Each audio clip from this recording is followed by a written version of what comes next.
mitigé pour le dialogue politique. Des points consensuels se dégagent certes. D'autres sont renvoyés pour approfondissement de la réflexion.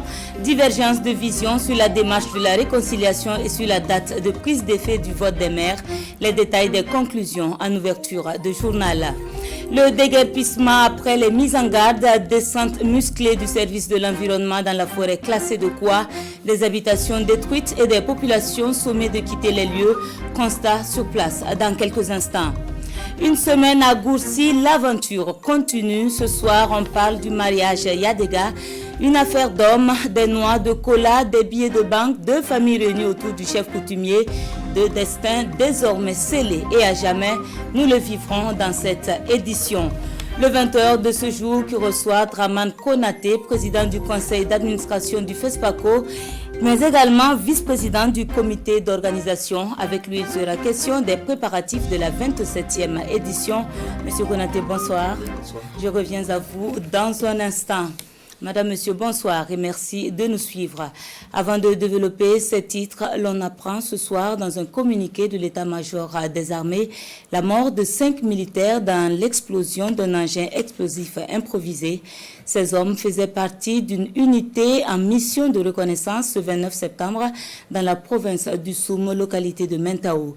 Le communiqué fait également état d'un autre militaire blessé. Le chef d'état-major général des armées encourage l'ensemble des unités à maintenir leurs efforts et présente ses condoléances aux familles des disparus ainsi que ses vœux de prompt rétablissement aux blessés. Des adieux pour dire merci à 5 années d'hospitalité. C'est aussi le lieu du bilan d'une coopération bilatérale entre la Côte d'Ivoire et le Burkina. Vous l'aurez compris, c'est la fin de mission pour l'ambassadeur en poste. Le diplomate était ce jour à Kossiam pour un au revoir au chef de l'État. Le point de l'audience avec Césaire Carrefour et Moumouni Soubeiga. En fin de mission, l'ambassadeur de Côte d'Ivoire au Burkina vient faire ses adieux au président du Faso, Roch-Marc Christian Kaboré. Nous sommes venus dire notre gratitude au président du Faso et lui demander en termes africains la route.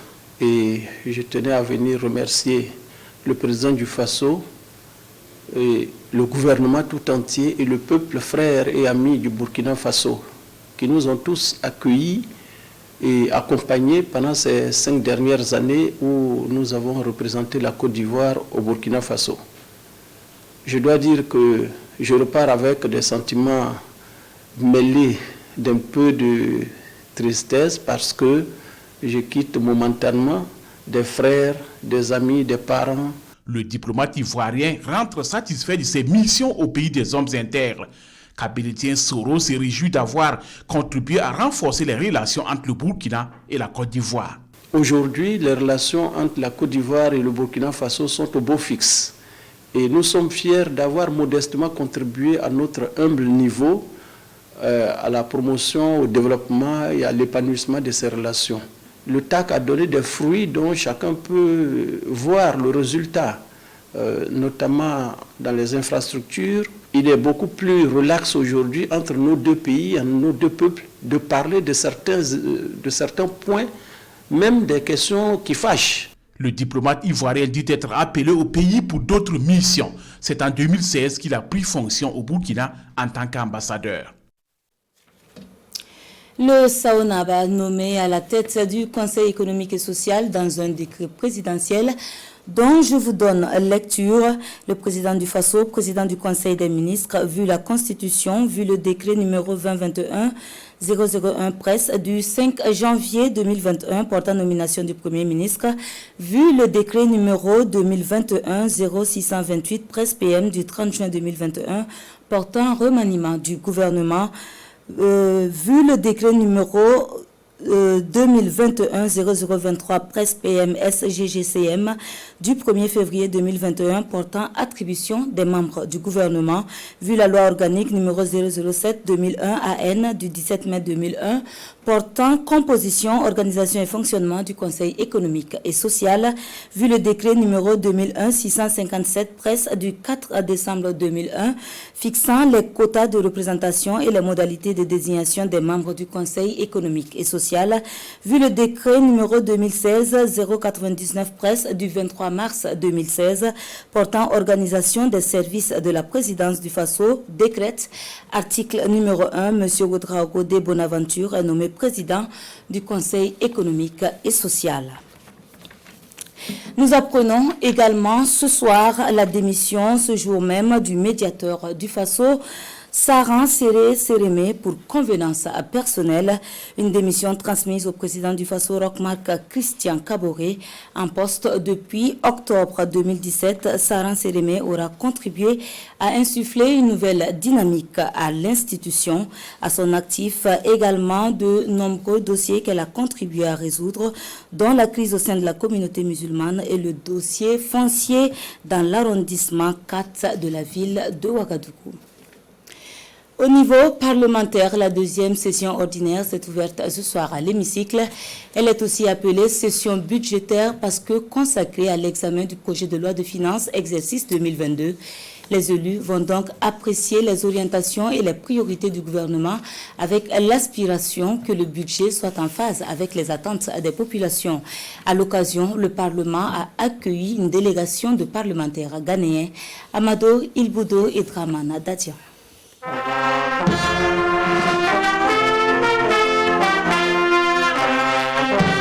Le Ditanien, puis un moment de recueillement, ici à l'hémicycle, en souvenir des illustres disparus de la nation. La session de septembre est aussi appelée la session budgétaire. 90 jours durant, les députés de la 8e législature vont donner leur avis sur le projet de loi de finances du budget de l'État, exercice 2022. Une traduction chiffrée des ambitions du gouvernement. Nous avons tenu compte des grandes préoccupations et des grandes orientations du chef de l'État. Comme vous le savez, à son investiture en décembre 2020, il avait tracé les sillons de grandes réformes que nous devons engager au cours de cette année 2021. Le projet de loi que nous avons envoyé à l'Assemblée nationale, le projet de loi de finances, tient compte de ces grandes orientations-là. Nous allons voir les efforts qu'il faut faire pour consolider notre volonté d'aller vers la réduction de l'insécurité au niveau national. Nous avons également estimé qu'il fallait travailler à faire en sorte que les secteurs sociaux soient pris en charge parce que nous sommes convaincus que les questions de sécurité, les questions de stabilité nationale ne peuvent être résolues qu'à travers la prise en charge au niveau sécuritaire en termes de défense nationale, en termes de sécurité, mais également travailler à réduire les inégalités au niveau social, parce que ce sont ces inégalités sociales qui contribuent à faire en sorte qu'il y ait des gens qui estiment que la meilleure solution à leurs problèmes, c'est de prendre les armes et de s'attaquer à leur pays. Répondre aux aspirations du peuple. C'est le souhait des élus nationaux pour qui les gouvernants doivent renouer avec les gouvernés à travers une bonne gestion de la chose publique et davantage de culture de redevabilité. En attendant d'examiner le budget de l'État exercice 2022, les parlementaires le veulent réaliste. Le budget, c'est l'expression chiffrée de l'engagement du gouvernement. Donc en tant qu'opposition, nous allons voir, on ne peut pas cautionner comme ça. Il faut qu'on essaie d'examiner pour voir si réellement ça suit les réalités du terrain et que si les différents budgets sont conformes au contexte actuel et aux besoins des différents ministères et de la population. Pour le moment, nous n'avons pas vu le contenu du budget qui nous a été proposé parce qu'avec l'ouverture de la session, nous allons nous pencher dessus. Mais ce qui est sûr, vous pouvez être rassurés que l'Assemblée nationale reste toujours du côté du peuple, du côté des populations burkinabées et fera de telle sorte que ce budget qui nous a été proposé par le gouvernement réponde aux aspirations profondes du peuple burkinabé. Le parlementarisme de proximité, telle est la dynamique enclenchée par le Parlement burkinabé. Et cette session marque la rentrée officielle de la 3e cohorte des 100 volontaires de l'Assemblée nationale pour un stage rémunéré de 3 mois. Une ouverture parlementaire bien appréciée par la délégation ghanéenne, venue par solidarité, magnifier la diplomatie parlementaire. Les députés qui reprennent du service, les cours et tribunaux également. La rentrée des juridictions s'ouvre demain en son audience solennelle sous le patronage du chef de l'État, garant de l'indépendance du pouvoir judiciaire. À cet effet, les personnalités invitées sont attendues à partir de 8h30 dans la salle de banquet de Ouaga 2000. Le port du masque est obligatoire et l'heure limite d'arrivée fixée à 9h. Consensus sur le vote au suffrage direct des maires, le vote des déplacés internes en zone d'accueil, l'extension du financement à toutes les formations politiques, mais divergence d'opinion sur la démarche de la réconciliation ou encore sur la date de prise d'effet du vote des maires. Ce sont là quelques conclusions de la deuxième session du dialogue politique national. Les conclusions ont été livrées hier à la présidence en présence du chef de l'État et du Premier ministre Adama Guiti et Draman Guéné nous les décortique. C'est la fin des débats au dialogue politique. À la clôture de la session, le président du Faso et le Premier ministre venus écouter les conclusions. Tous les sujets à l'ordre du jour sont traités avec des résultats mitigés. Consensus sur le principe et discordance sur la mise en œuvre. C'est le cas de la révision du code électoral. Opposition et majorité sont tous d'accord pour le vote des maires au suffrage universel direct, mais la date de prise d'effet pose problème. Il était bon que nous puissions faire la réforme pour engager le processus à faire en sorte que les maires soient élus au suffrage universel direct pour ces élections de 2022. Alors pour l'opposition, ils pensent que nous ne sommes pas encore prêts et qu'il va falloir travailler davantage et ils projettent que ça puisse se faire aux prochaines élections en 2027. C'est un point de divergence et que naturellement le président du Faso va arbitrer. Réconciliation nationale, là aussi le principe est acquis, mais divergence dans la démarche. L'opposition veut une réconciliation sans condition avec la suspension des procès à venir. En face, la majorité parle de vérité et justice d'abord. Et le gouvernement a précisé que sa démarche concerne donc le triptyque vérité, justice et réconciliation nationale. L'opposition a souhaité que dans le cadre de la recherche de l'apaisement, qu'on puisse avoir une suspension des dossiers en cours de sorte à ce que tout cela puisse être reversé dans le cadre du processus de réconciliation nationale. Et nous avons salué au cours de ce débat, au cours de ce dialogue, l'effort que le président du Faso lui-même a engagé pour faire en sorte que ce soit l'ancien président, le président Blaise Compaoré, que ce soit le premier ministre Isaac Zida, qu'un dialogue constructif soit mené de manière à pouvoir leur permettre de pouvoir rentrer. Je pense que c'est un point essentiel. Mais n'ont pas oublié les autres exilés aussi. Tout est mis en œuvre pour que personne ne soit oublié. Ça doit être un dialogue inclusif. Sur le plan sécuritaire, une motion de soutien est adressée au FDS et VDP. Sur place, la classe politique s'engage à œuvrer pour la paix en bannissant les discours haineux en leur sein. Appelons à bannir dans la communication des partis politiques tout message susceptible de fracturer l'unité nationale, d'affaiblir le tissu social, de démotiver et démoraliser la population, les VDP et les FDS. Appelons à éviter dans les messages politiques les invectives, les accusations entre les partis politiques sur les questions sécuritaires. Le financement des partis politiques était aussi à l'ordre du jour. Les politiciens veulent qu'on élargisse le financement public à tous les partis politiques sans aucune condition. Le principe actuel est qu'il faut avoir une certaine représentativité pour bénéficier du fonds public. Même s'il part aux élections et qu'il n'a pas pu avoir, au niveau du suffrage, un score qui lui permet de pouvoir avoir ni des députés ou des conseils municipaux, il doit pouvoir, parce qu'il anime la vie politique, parce qu'il fait des réunions, parce qu'il sensibilise, parce qu'il forme aussi les populations dans le sens de la démocratisation, dans le sens donc de la décentralisation, que nous puissions lui affecter donc un financement public. Là, un collège de 6 personnes est désigné pour approfondir la réflexion. Le quota genre, aucune décision formelle, mais plutôt un accompagnement pour le respect de la loi.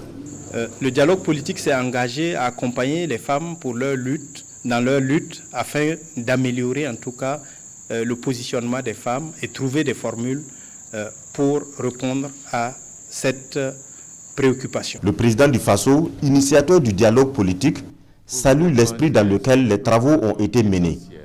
Il s'engage à veiller à la mise en œuvre des points consensuels. Nous ne pourrons apporter de réponses pertinentes à ces questions sans un consensus national, une mobilisation patriotique et un sens élevé du devoir et de l'intérêt national.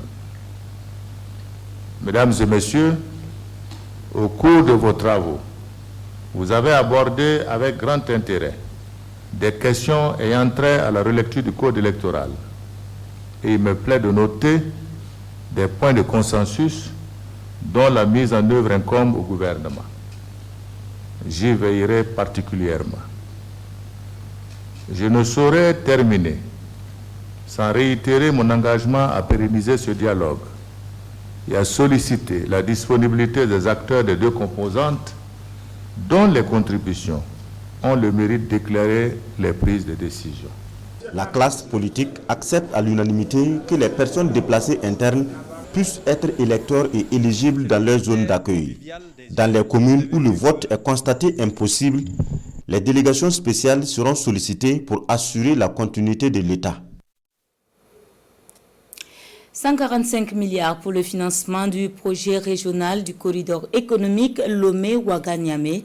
Un financement composé d'un don de plus de 71 milliards et un prêt de 71 milliards, le tout de la Banque mondiale. Apport également de 39 milliards au projet d'électrification et de développement des connexions à l'électricité. Un accord de prêt signé avec la Banque africaine de développement. Le point de toutes ces signatures avec Kwale Nevier et Oumou Sissé. 145 milliards de francs CFA pour donner un coup d'accélérateur au projet régional sur le corridor économique Lomé-Ouagadougou-Niamey. Un montant octroyé par la Banque mondiale sous forme de dons et de prêts. Ce projet a deux objectifs. Le premier objectif, c'est d'abord un projet d'infrastructure et d'autre part également, comme son nom l'indique, c'est un projet de facilitation du transport. Et dans le cadre de ce projet, un corridor dit intelligent sera mis en place. En plus, des infrastructures communautaires seront construites et la route nationale 17 réhabilitée. Ce projet va permettre donc aux trois pays de pouvoir construire donc une économie de transport beaucoup plus forte, dans le sens de nous permettre non seulement de gagner en temps, mais de gagner en transit, de gagner en service de transport le long du corridor. Le projet d'électrification et de développement des connexions à l'électricité PDCL lui bénéficie d'un financement de 39 milliards de francs CFA, cette fois-ci de la Banque africaine de développement BAD. C'est un projet aussi phare pour nous puisqu'il s'inscrit dans le cadre d'une initiative importante que la BAD porte pour tous les pays du Sahel. On appelle Desert to Power. Mais avant la signature de cette convention avec la BAD, le processus était déjà engagé dans des zones pilotes. Comme on l'a dit, avant même d'aller demander du soutien dehors, il faut même essayer de faire quelque chose. Et c'est ce que nous avons fait. Nous avons imaginé le projet, nous avons lancé le projet pilote et ça a donné un engouement incroyable. Et c'est sur cette base-là donc, que nous avons pu convaincre donc, les sceptiques. Et donc nous avons été à Tinkodougou, nous avons été à Kaya, à Koudougou. Et même vous avez vu que dans les non-lotis, nous avons commencé donc à déployer le projet PDCL. Le projet PDCL permettra de raccorder au réseau électrique au moins 218 400 nouveaux ménages et d'installer l'éclairage public solaire dans les rues des zones concernées. FESPACO 2021, on en parle ce soir avec Draman Konaté, président du conseil d'administration. Une fois de plus, bonsoir Monsieur Konaté. Oui, bonsoir. Vous êtes par ailleurs vice-président du comité d'organisation. Tout à fait. Est-ce qu'on peut savoir à ce stade où est-ce qu'on en est avec les préparatifs? Bien. Le FESPACO se prépare en année N-1, ce qui veut dire que nous sommes pratiquement prêts, étant donné que le comité national d'organisation a été installé. C'est vrai que nous avons eu des doutes, nous avons eu des angoisses, nous avons eu des nuits blanches, parce que d'aucuns estimaient qu'au regard du contexte, il serait difficile d'organiser un événement comme le FESPACO, étant donné que, tout à fait, que nous avons vu de grandes rencontres sportives et culturelles qui ont été reportées, annulées. Alors, on passait de même pour le FESPACO. Heureusement, les plus hautes autorités du pays, et Madame la ministre elle-même, a fait un plaidoyer dans ce sens que c'est possible de tenir le FESPACO. Alors, à ce jour, les films sont sélectionnés, les salles de cinéma sont identifiées, les jurys sont constitués, les sites d'animation sont en train d'être aménagés conséquemment. Quand je parle des sites d'animation, vous voyez la rue Marchande, qui à cette édition sera en face de la cathédrale de Ouagadougou. C'est pour dire que le FESPACO, ce sont des intelligences qui sont conjuguées. Ce sont des énergies qui sont déployées sur le terrain, mais aussi le soutien constant du gouvernement, des plus hautes autorités du pays, afin que cette manifestation puisse se tenir. Donc, aujourd'hui, nous pouvons dire que le FESPACO n'attend, les salles de cinéma n'attendent que le public ouagalais qui sera très heureux de renouer, justement, avec l'édition qui a quand même été repoussée de quelques mois, ce qui a permis de voir un peu plus clair par rapport à la situation actuelle. Tout à fait. Au niveau sanitaire comme sécuritaire, des mesures sont en train d'être prises, ce qui nous a permis également, avec le report, de relancer certains partenaires. Vous savez que le FESPACO a des partenaires bien sûr habituels, mais aussi il y a de nouveaux partenaires qui sont là.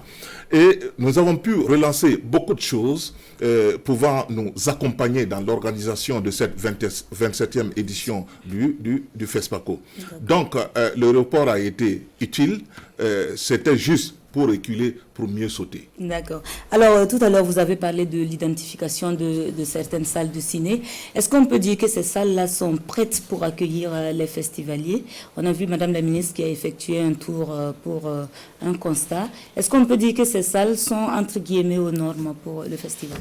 Bien sûr que certaines de ces salles sont aux normes. Il y en a 7 en tout.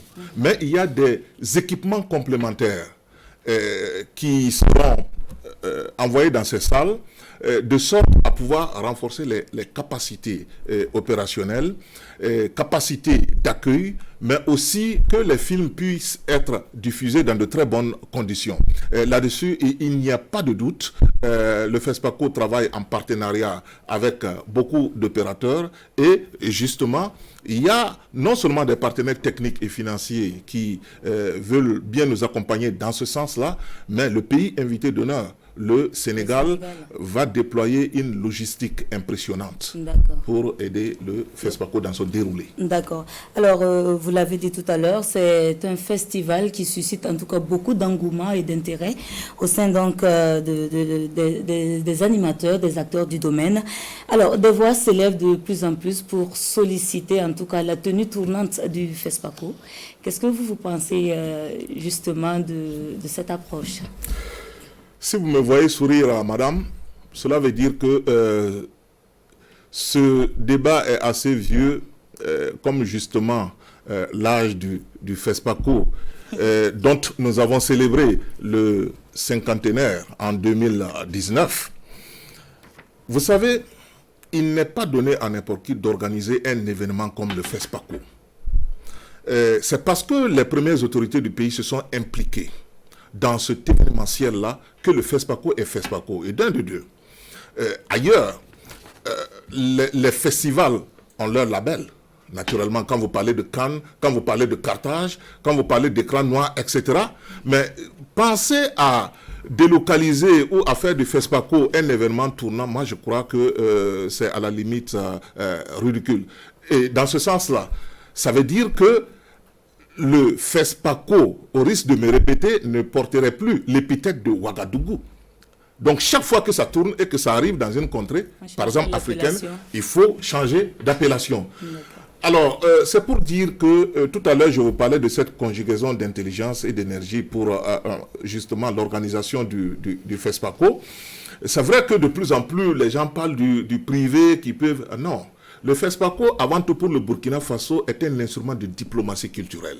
Le FESPACO, notamment en cette 27e édition, va placer le Burkina Faso sur orbite. C'est la raison pour laquelle le pays s'investit davantage tous les efforts que l'État fait pour accompagner l'organisation du FESPACO. Donc il est impensable que le FESPACO puisse quitter le Burkina Faso, quitter Ouagadougou pour aller ailleurs, étant donné que le FESPACO, du reste, est un festival ouvert, c'est un festival panafricain. C'est la raison pour laquelle le jury est international et rarement les Burkinabés sont présidents du jury. D'un de deux, les réalisateurs, les producteurs qui viennent, les acteurs qui viennent, ils viennent de différentes contrées du monde. D'accord. Alors, Dramane Konaté, merci d'être venu sur ce plateau. La RTP, comme à l'accoutumée, sera à vos côtés pour accompagner le FESPACO tout au long de cette 27e édition. Vous êtes un partenaire Merci naturel. beaucoup. Alors, merci de rester avec nous pour la suite de cette édition au ministère de l'économie numérique. Il est question d'une nouvelle feuille de route pour une meilleure gouvernance et une gestion optimale du réseau informatique national. C'est d'ailleurs le sujet des assises officiellement débutées ce 28 septembre dans la ville de Sia. L'ouverture des travaux avec Maneka Hien et Karim Sissi. La vétusté des équipements et la défaillance de l'interconnexion entre services publics par moment, ce sont là quelques difficultés auxquelles est confronté le réseau informatique national de l'administration RESINA après 3 décennies d'existence. Et le défi pour le ministère de l'économie numérique, des postes et de la transformation digitale est de trouver et mettre en place une feuille de route en vue de dynamiser davantage le RESINA, d'où ces assises multipartites. Aujourd'hui, les gros défis auxquels on fait face, c'est surtout les ressources financières pour gérer cette infrastructure. Je parlais tantôt de charges récurrentes. Cette infrastructure est déployée sur l'ensemble du territoire national avec de nombreux équipements actifs qu'il faut maintenir chaque année, mais qu'il faut renouveler au bout d'un certain temps. Pendant 72 heures, les participants venus de plusieurs départements ministériels vont être éclairés sur un certain nombre de questions. Aujourd'hui, on parle de télémédecine, on parle de commerce en ligne, on parle de paiement des impôts. Il faut que tout cela repose sur une infrastructure de qualité, une infrastructure robuste, une infrastructure sécurisée. Le réseau informatique national de l'administration est passé par 10 grandes phases, le transformant ainsi de sa forme la plus simple en 1993 à une forme plus complète en 2004 où la convergence voix, données, images est devenue une réalité. Il couvre à ce jour 42 des 45 provinces du Burkina Faso et est exploité par environ 50 000 utilisateurs.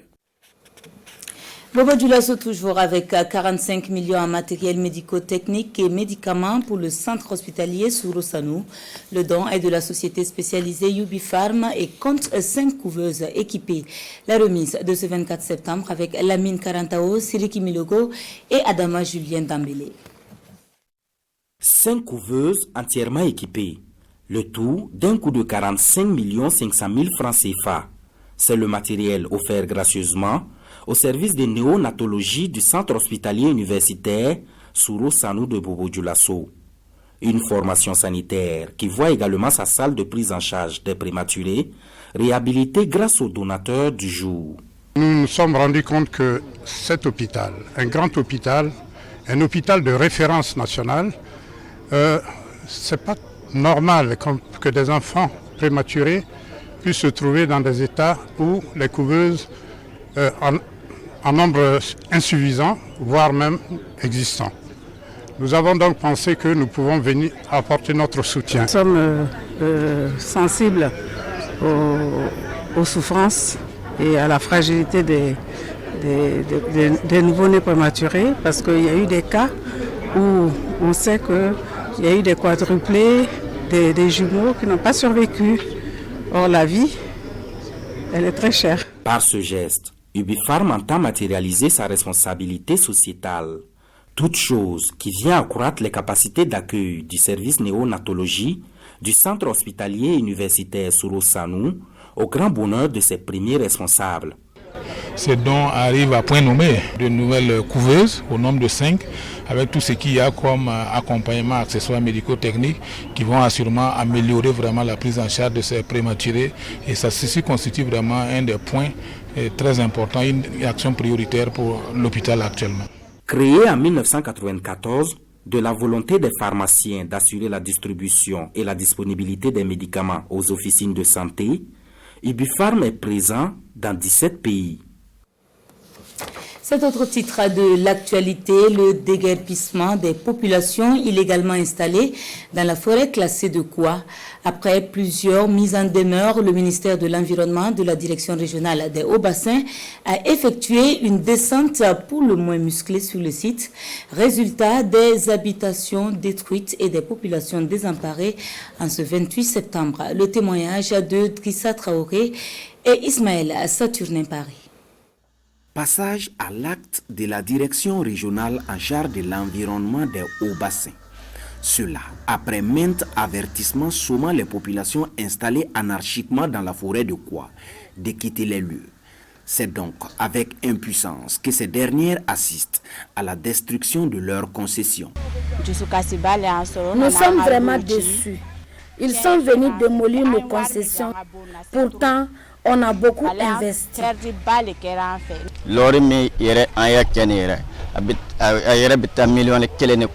J'ai investi plus d'1 million de francs CFA dans la construction de ma maison pour avoir un toit. Je ne suis qu'un peintre. C'était juste pour pouvoir m'abriter ici. Par cette action, le service de l'environnement entend à tout prix protéger la forêt. Les textes même qui définissent les forêts classées et dans les arrêtés de classement, ainsi que le code forestier, c'est stipulé là-bas que toute installation est interdite dans une forêt classée. Et même la circulation sans autorisation, tout ça c'est interdit.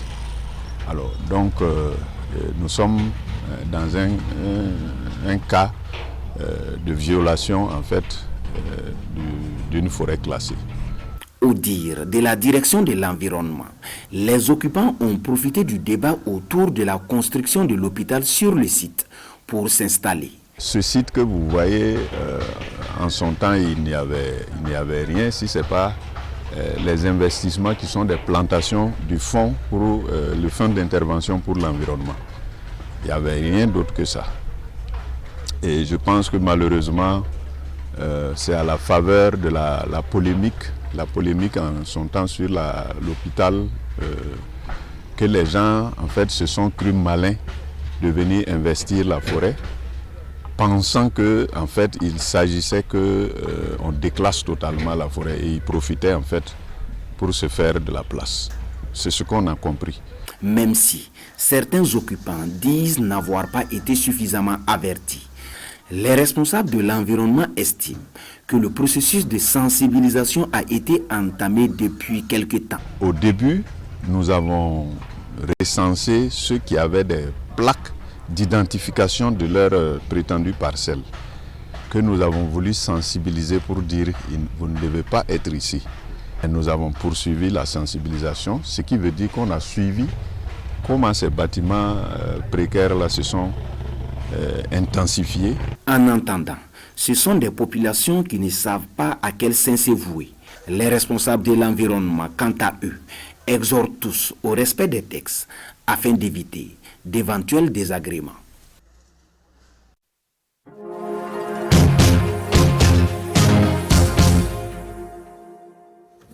Une semaine à Gourcy, de retour ce soir, et aujourd'hui on parle du mariage traditionnel. Dans la tradition Yadega, comme partout, c'est un engagement qui va au-delà des mariés et qui engage deux familles. Bien plus, il est scellé uniquement devant les hommes réunis autour du chef de Gourcy. Focus sur le mariage coutumier en pays Yadega avec Siela Sinawatara et Ahadi Sandomba. Voici la dot d'une fille Yadega. Quelques noix de cola et une petite somme d'argent. Nous sommes à un mariage traditionnel Yadega dans la cour royale de Gourcy. Vous apportez de la cola et puis bon, il y a un minimum que vous donnez pour les vieilles, les chefs et puis ceux qui font le mariage. Mais bon, c'est pas un problème monétaire, c'est vraiment beaucoup plus l'engagement et le souhait que ça élargisse la famille, le boudou, dans des conditions stables. Ici, pas besoin de la présence de la fille. Seul son père ou son oncle, le prétendant et quelques membres des deux familles. C'est une affaire entre hommes, aucune présence féminine. Et c'est une tradition qui se transmet de génération en génération. Cependant, il y a des principes de base avant de sceller tout mariage. Ici, et quand on vient, la première des questions, c'est de se demander est-ce que la fille est d'accord. On n'a pas de mariage forcé. Et il y a le problème de l'âge. On ne va pas marier des filles qui ne sont pas en maturité. Bon, des thématiques comme les thématiques de l'excision, on en profite pour en parler. Au-delà du cérémonial, le mariage traditionnel Yadga est le lieu également pour la famille du marié de connaître davantage la famille de la mariée. Ce n'est pas tout. La famille de la fille prodigue des conseils, mais quelquefois, il y a des mises en garde à la famille du marié quant à certains comportements dans la vie du couple et surtout les totems de la fille. Ça, c'est l'essence même des traditions. Hein. Donc, par exemple, nous ici, on a des totems. On a des totems. Le premier totem, c'est le petit oiseau rouge. Il y a également le bois, qui est le symbole mythique. Après donc cette étape, le sort est scellé. La famille du marié peut maintenant rentrer et revenir une fois la nuit tombée pour amener sa belle-fille. Mais attention, à la sortie, les belles-sœurs et les sœurs de la mariée réclament quelque chose. Une fois cette étape franchie, le marié et sa famille sont invités à planter un arbre au bosquet royal, comme l'exige la chefferie coutumière de Goursi depuis l'intronisation du 34e chef Nababwango. Goursi, qui est aussi une commune urbaine jumelée à la ville d'Olonne-sur-Mer en France, un partenariat vieux de 34 années et basé sur le développement endogène. Son apport est très visible dans les domaines de la santé, de l'éducation et de l'assainissement. Jumelage Goursi-Olonne-sur-Mer, revisité par Sié Lassina Ouattara et Ahadi Sandamba. Lycée municipal de Goursi. Ouvert aux élèves en 2012-2013 avec seulement un bâtiment de 4 classes, il compte aujourd'hui 5 bâtiments de 14 classes, dont 8 pour le premier cycle et 6 pour le second cycle. Une capacité d'accueil renforcée grâce aux efforts du jumelage Solidarité commune de Goursi Olonne-sur-Mer. Le comité de jumelage a construit 4 bâtiments, un parking et un forage équipés de châteaux d'eau au profit de cet établissement public. À côté de cela, nous bénéficions aussi de la somme de 1 million de francs par an pour payer les fournitures, c'est-à-dire les romans, les annales et autres documents pour les élèves. Voilà, donc ça fait que au niveau des résultats, ça se ressent. Et par exemple, cette année, on avait 64 élèves au bac série A, et les 60 là ont été admis. Ce n'est pas tout. Le jumelage Solidarité commune de Goursi Olonne-sur-Mer, c'est aussi des réalisations dans le domaine de la santé. La normalisation d'écoles primaires du ressort de la commune, ainsi que le lycée provincial avec la construction de salles de classe. Il y a eu la construction de 3 salles de classe au niveau de l'école du secteur 1, les salles de classe au niveau du lycée provincial, les 3 salles de classe au niveau de Yesega. Pour la santé, il y a eu l'octroi de matériel et de médicaments de première nécessité au schéma de Goursi. Il y a eu même la construction du crène qui a en tout cas désengorgé un peu la pédiatrie. Véritable casse-tête chinois pour les populations, l'accès à l'eau potable est également une priorité pour le comité de jumelage Solidarité commune de Goursi Olonne-sur-Mer. Il y a eu près de 40 puits à grand diamètre qu'ils ont réalisé dans les différents villages de Goursi. Il y a eu aussi la réhabilitation de près de 20 forages et la réalisation de 7 nouveaux forages. Et au niveau du lycée provincial, il y a eu un forage équipé de châteaux. Le jumelage Solidarité commune de Goursi Olonne-sur-Mer est effectif depuis 1987 grâce aux efforts de feu Bernard Ledia Ouedraogo. Et en 34 années de coopération, ce sont plusieurs milliards de francs CFA qui ont été injectés dans la commune de Gourcy, dans les domaines de l'éducation, de la santé et de l'assainissement, au grand bonheur des populations. Voilà, notre apprentissage de la commune de Gourcy se poursuivra demain avec d'autres sujets découvertes. Ce 28 septembre a été commémorée la journée internationale de l'alphabétisation. Le Burkina n'a pas dérogé à la règle avec son ambition de faire de l'alphabétisation un facteur de reprise axé sur l'humain. La commémoration en manga avec Kounsoum Koulibaly et Estelle Judith Assokba.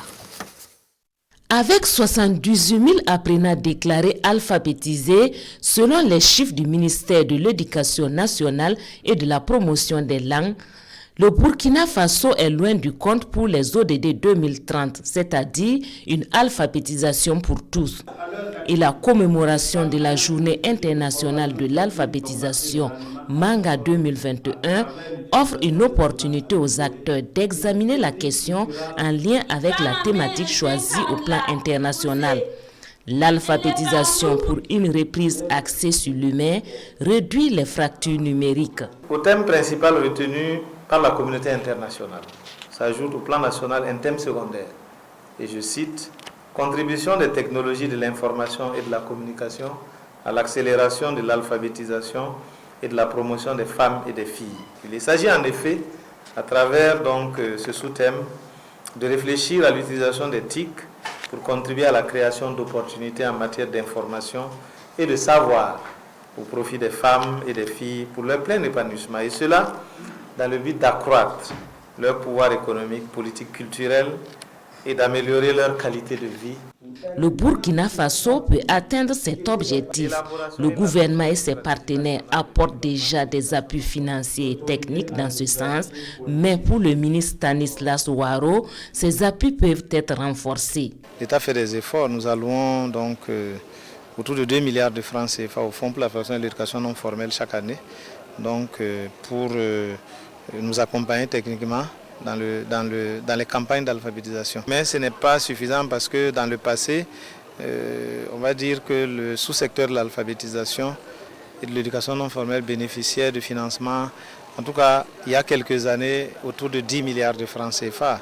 Donc il y a des efforts à faire. En attendant de lever ces goulots d'étranglement, le ministre Ouaro invite ses acteurs à s'investir dans la recherche des solutions idoines pour faire de l'alphabétisation et des TIC les moyens de libération et de promotion de l'individu et particulièrement de la femme et de la jeune fille. La RTB, votre maison, a désormais un nouveau directeur régional pour le Centre-Est. Guy Séverin Bayena occupe le poste de directeur après un parcours bien rempli au Centre national de maintenance. Il est installé dans ses fonctions ce 28 septembre par les premiers responsables de la région. Le compte-rendu avec Hassan Guébré et Bernard Diassou. Le conseiller en sciences et techniques de l'information et de la communication, Guy Séverin Bayena, paraphe ici l'acte de son installation officielle comme directeur régional de la RTB Centre-Est. Nommé par arrêté ministériel daté du 16 septembre dernier, il remplace à ce poste Tanga Kafando qui a passé près de 2 ans dans la conduite de la mission de renaissance de la RTB de Centre-Est. Aujourd'hui, nous sommes fiers de voir une autre pierre au-dessus de la nôtre et c'est ça la continuité. Je profite de dire merci à l'équipe qui m'a accompagné pendant ces 2 ans. J'ai eu la chance de travailler avec des gens formidables, avec plein d'initiatives. Le nouveau patron de la RTB Centre-Est a d'abord traduit sa gratitude à ses supérieurs hiérarchiques pour la confiance placée en sa personne. Il a ensuite félicité son prédécesseur et l'équipe qui l'a accompagné pour le travail abattu. J'ai invité en fait mes collaborateurs à m'accompagner parce que la mission qu'on me confie, c'est pas seul que je pourrais atteindre les objectifs. Avec son nouvel organigramme, la RTB compte désormais 8 directions régionales à travers le pays. La station locale de la RTB de Centre-Est devient une direction régionale avec de nouvelles prérogatives. Nous sommes dans une région frontalière nous avons le Togo qui n'est pas là loin, nous avons le Ghana qui n'est pas loin, et vous avez des populations qui ont un gros besoin en matière d'information, de sensibilisation, d'éducation. Donc je crois que c'est la mission première qui est confiée à nos RTB régions. Il s'agit d'aller à la conquête du public, il s'agit d'aller informer le public de ce qui se passe au niveau central, notamment au niveau du gouvernement. À l'issue de la passation des charges entre le chef des stations sortant et le nouveau directeur régional de la RTB Centre-Est, les premiers responsables de la RTB sont allés présenter leur civilité au Dima de Zungran Tenga, Sa Majesté Gigampolé, roi de Tenkodogo.